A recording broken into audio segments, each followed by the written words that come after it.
ఈ నెక్ మోడల్ని ఎలా కట్ చేయాలో చూద్దాము. ముందుగా పేపర్ క్యాన్వాస్లో 2.5 ఇంచెస్ వెడల్పు తీసుకొని 7 ఇంచెస్ పొడవు తీసుకొని మార్కింగ్ చేసుకోవాలి. 2.5 ఇంచెస్కి చేసుకున్న తర్వాత రెండుకి స్ట్రైట్గా ఒక లైన్ సర్కిల్ చేసుకోవాలి. హాఫ్కి ఒక ఫోల్డింగ్ చేసుకొని ఒక లైన్ గీసేసుకోవాలి. పైన షోల్డర్ కోసం ఒక 1/2 ఇంచెస్ కట్ చేసేసుకున్న తర్వాత మళ్ళీ రెండింటి మధ్యలో ఒక మార్కింగ్ అనేది చేసి ఎస్ షేప్ గీసుకోవాలి. ఇలా ఎస్ షేప్ గీసుకున్న తర్వాత స్ట్రైట్గా ఒక 1 ఇంచ్ మార్కింగ్ అంటే క్రాస్గా 1 ఇంచ్ మార్కింగ్ గీసేసుకున్న తర్వాత ఇప్పుడు కరువు అనేది ఇచ్చేసుకోవాలి. హార్ట్ షేప్ కరువు ఇచ్చుకుంటాం కదా, అలా కరువు ఇచ్చేసుకొని మనం కట్ చేసేసుకోవాలి. ఇట్లా కట్ చేసేటప్పుడు చాలా జాగ్రత్తగా కట్ చేయాలి. మనం వంకీలు తిరిగేటప్పుడు కింద కూడా పేపర్ క్యాన్వాస్ కట్ అయ్యి మోడల్ అనేది కట్ అవుద్ది.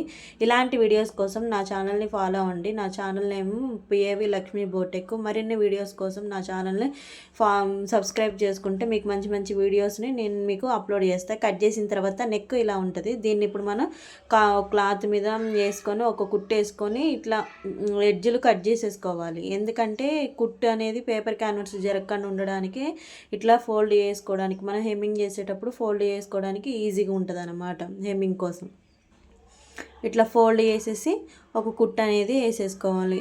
ఇట్లా వేసుకున్న తర్వాత మనం already dress top material lining and original ఇట్లా అతికించుకొని ఉంటాం కదా, దీన్ని మధ్యలోకి ఫోల్డ్ చేసి షోల్డర్ దగ్గర ఒక సెంటర్ అనేది ఒక టాకా ఇచ్చుకోవాలి.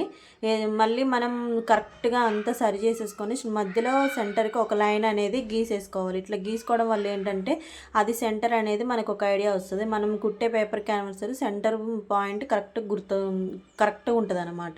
ఇట్లా పెట్టుకొని లాంగ్ స్టిచ్ ఒకటి వేసేసుకోవాలి. వేసేసుకుంటే బాక్రం అనేది ఎటు జరగదు.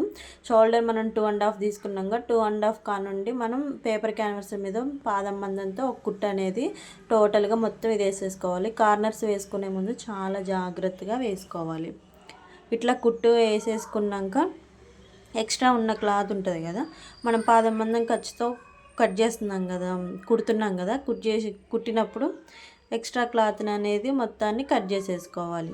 చాలా జాగ్రత్త. పేపర్ క్యాన్వాస్ కట్ అయితే షేప్ అనేది అవుట్ అవుద్ది. కట్ చేసుకున్న తర్వాత దీన్ని రివర్స్ తీసుకోవాలి. మధ్యలో మనం కోణాలు ఇచ్చుకుంటాం, వాటిని సూది లేదా ఏదన్నా దాన్ని పెట్టి ఇట్లా తీస్తే మంచిగా వస్తుంది. చూడండి, నెక్ అనేది ఇట్లా నెక్ రివర్స్ తీసుకున్న తర్వాత మనం ఎడ్జ్కి చివరికి ఒక పాదం మందం ఖర్చుతో కాదు, ఎడ్జ్కి చివరికి అనేది చిన్న స్టిచ్ పెట్టి కుట్టేసుకోవడం వల్ల నెక్ అనేది చాలా అంటే చాలా నీట్గా వస్తుంది. ఈ నెక్ కుట్టేటప్పుడు మనం కంపల్సరీగా కింద పేపర్ క్యాన్వాస్ ఉంటుంది, దాన్ని హ్యాండ్ పెట్టి ఇట్లా ప్రెస్ చేయాలి. చూసారా నెక్కు స్టిచ్చింగ్ అనేది ఎంత ఈజీగానో. ఇలాంటి ఈజీ మెథడ్ల కోసం నా ఛానల్ని సబ్స్క్రైబ్ చేసుకోండి. పిఏవి లక్ష్మీ బోటెక్. మరిన్ని వీడియోస్ కోసం నా ఛానల్ని ఫాలో అవ్వండి.